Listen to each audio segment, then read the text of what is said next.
नमस्कार साथियों, समाधानम में आपका स्वागत है। समाधानम में आज जो वीडियो मैंने बनाया है ये उपसर्ग के बारे में है। उपसर्ग के बारे में हम थोड़ा सा इसमें जानकारी प्राप्त करेंगे कि उपसर्ग क्या होते हैं, उनकी परिभाषा क्या है और उनके प्रकार कौन से होते हैं।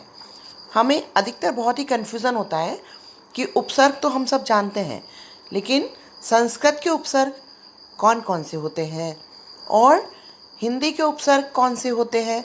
तो कई बार हमें लगता है कि संस्कृत का या हिंदी का है, तो थोड़ी सी आज इस वीडियो में आपको पूरी जानकारी मैं उपसर्ग के बारे में दूंगी और विदेशी उपसर्ग कौन से होते हैं। तो ये उपसर्ग हमारे 3 प्रकार के होते हैं। इसमें हम देखेंगे हिंदी, संस्कृत और विदेशी उपसर्ग कौन से हैं। आज हम बात करते हैं उपसर्ग की। उपसर्ग के बारे में हम बात करते हैं। सबसे पहले हम देखते हैं इसकी परिभाषा। उपसर्ग की परिभाषा होती है उप यानी समीप प्लस सर्ग यानी सृष्टि करना, बनाना, ये होता है उपसर्ग। कुल मिला के हम देखते हैं इसकी परिभाषा हिंदी में होती है उपसर्ग वह शब्दांश है जो शब्द के आरंभ में जुड़कर उसके अर्थ में विशेषता या परिवर्तन ला देता है। मतलब किसी भी शब्द के आरंभ में जो कुछ जुड़ता है शब्द, वह उपसर्ग कहलाता है और वो उसके अर्थ में विशेषता या परिवर्तन पूरी तरह से ला देता है। आगे हम देखते हैं उपसर्ग से 3 गतियाँ होती है। पहली, शब्द के अर्थ में नई विशेषता लाना। जब उपसर्ग किसी शब्द में जुड़ता है तो नई विशेषता आती है। जैसे प्र उपसर्ग है, बल शब्द में जुड़ता है तो हो गया है प्रबल। अनु उपसर्ग है, शासन शब्द में जुड़ेगा तो होगा अनुशासन। दूसरा है शब्द के अर्थ को बदल देना। जैसे सत्य में अ जुड़ता है तो ये हो जाता है असत्य, यानी कि सत्य का बिल्कुल ही ये विलोम शब्द हो जाता है असत्य। अपयश, यश का विलोम शब्द हो जाता है ये अपयश। उपसर्ग जोड़ के ये विलोम शब्द बन गया है। तीसरा, शब्द के अर्थ में कोई खास परिवर्तन ना करके मूल अर्थ के आसपास अर्थ प्रदान करना। जैसे शुद्ध का विशुद्ध, वी जुड़ेगा। परि जुड़ता है भ्रमण में तो हो गया है परिभ्रमण। उपसर्ग शब्द निर्माण में बड़ा सहायक होता है। एक ही मूल शब्द विभिन्न उपसर्गों के योग से अलग अलग अर्थ प्रकट करता है। देखिए बहुत अच्छी ये को दिखा रही हूँ मैं आपको कि मूल शब्द है जैसे हार। अब यहाँ हमारे सबसे पहले जो पर्पल हैं, देखिए उपसर्ग हैं प्र, आ, वी, परि, उप, उत, सम। अब इसमें मूल शब्द है हमारा हार। नवीन शब्द क्या बन रहा है? प्र लगेगा तो प्रहार, आ लगेगा तो आहार, वी लगेगा तो विहार, परि लगेगा तो परिहार, उप लगेगा तो उपहार, उत होगा तो उद्धार, सम होगा तो संहार। अब इनका अर्थ क्या होता है?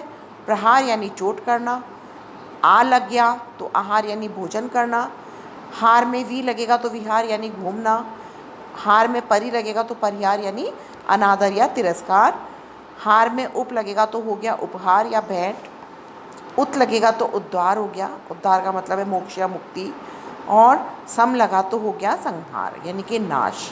तो इस प्रकार जब किसी एक ही शब्द में अलग अलग प्रकार के उपसर्ग लगेंगे तो उन शब्दों का अर्थ भी अलग अलग होगा। जो भी नवीन शब्द निर्मित होंगे उनका अर्थ भी अलग अलग होगा। तो इसका मतलब ये है कि उपसर्ग शब्द निर्माण में बहुत बड़ी भूमिका निभाता है। हिंदी भाषा में 3 प्रकार के उपसर्गों का प्रयोग होता है। देखिए आप, संस्कृत के उपसर्ग, हिंदी के उपसर्ग और विदेशी भाषा के उपसर्ग। संस्कृत भाषा में संस्कृत के उपसर्ग काम में लिए जाते हैं, लेकिन हिंदी भाषा में सभी उपसर्ग काम में लिए जाते हैं। अब हम देखते हैं संस्कृत के उपसर्ग। देखिए ये उपसर्ग संस्कृत भाषा से लिए गए हैं। इनका प्रयोग प्रायः तत्सम शब्दों के साथ होता है। जैसे अति, अति का अर्थ होता है अधिक या परे। उपसर्ग युक्त शब्द बन रहे हैं अतिशीघ्र, अत्यधिक, अत्याचार या अतिरिक्त। अधि लगता है तो होता है प्रधान या श्रेष्ठ, अधिनायक, अधिकार, अध्यक्ष, अध्ययन। अनु यानी पीछे, अनुगामी है ना, पीछे, समान। अनुकरण, अनुकूल, अनुशासन, अनुराग।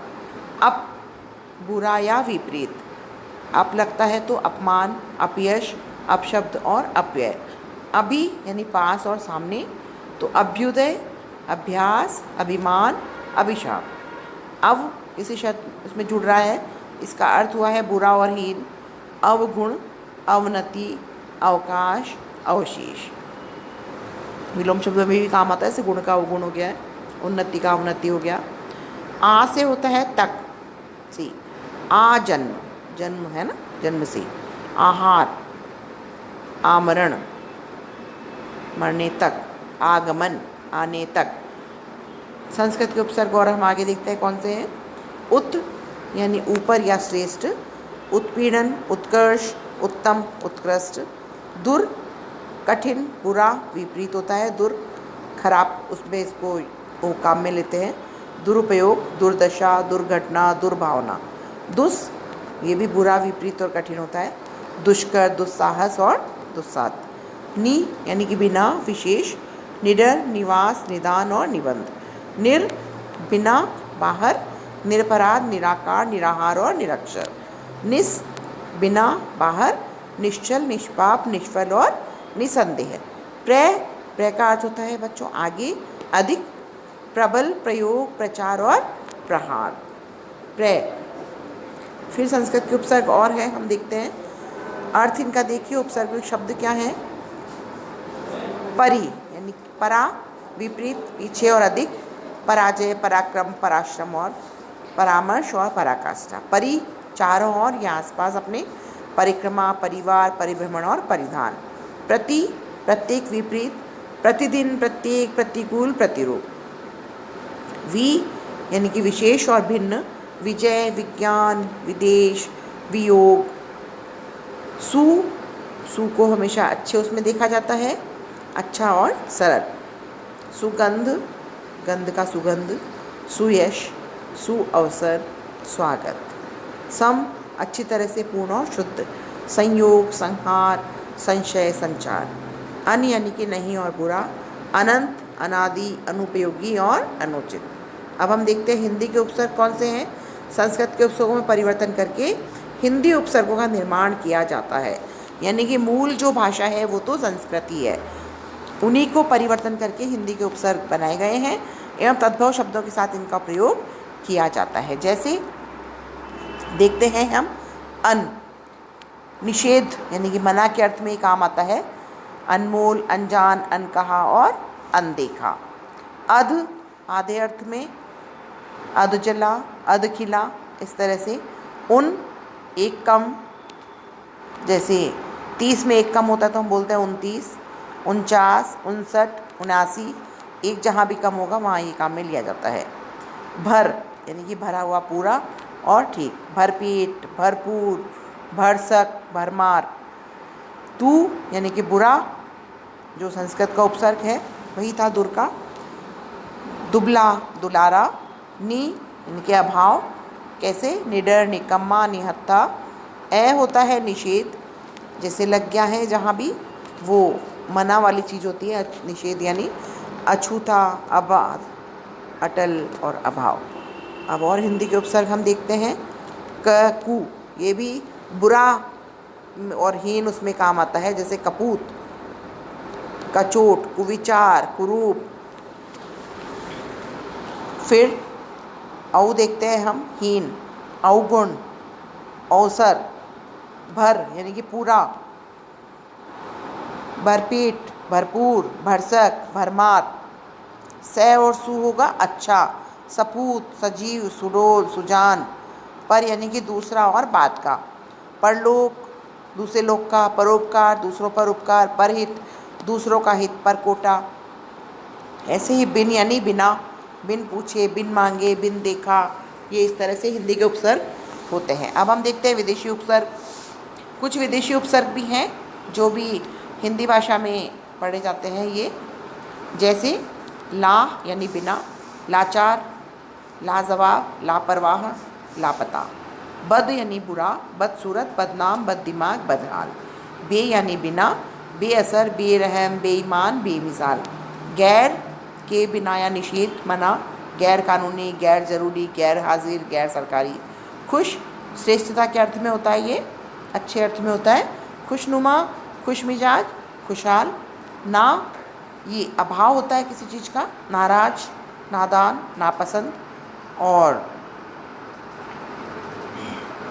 बर ऊपर, पर और बाहर, तीन अर्थ हैं इसके। बर्खास्त, बर्दाश्त, बर वक्त। हम यानी बराबर, समान। हम उम्र, हमदर्दी, हमेशा इत्यादि। वाह यानी सहित होता है। बा, बाकायदा, बाइज्जत, इज्जत के साथ। बाअदब, अदब के साथ। मौका, बामौका।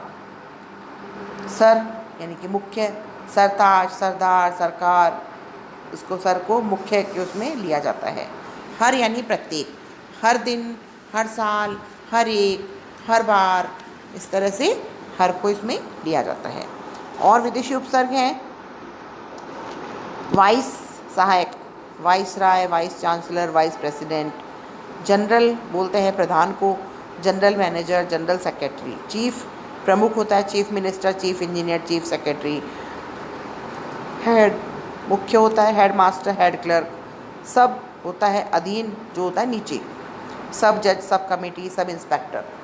तो ये भी विदेशी उपसर्ग हैं जो हमारी हिंदी भाषा में भी काम में लिए जाते हैं। अब हम देखते हैं एक से अधिक उपसर्गों का प्रयोग।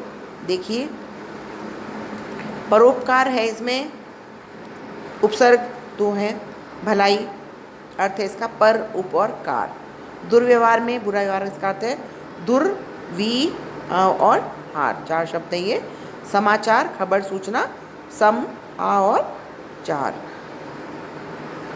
तो इस तरह से आज हमने देखा है कि उपसर्ग में कौन से संस्कृत उपसर्ग हैं, कौन से हिंदी उपसर्ग और कौन से विदेशी उपसर्गों का प्रयोग हमारे दैनिक बोलचाल में या दैनिक पढ़ाई में किया जाता है। तो आशा है आपको ये समझ आया होगा। समझ में आए तो आप इसे लाइक, शेयर एवं सब्सक्राइब ज़रूर करें। धन्यवाद। अगले वीडियो में फिर हम आपसे मिलेंगे।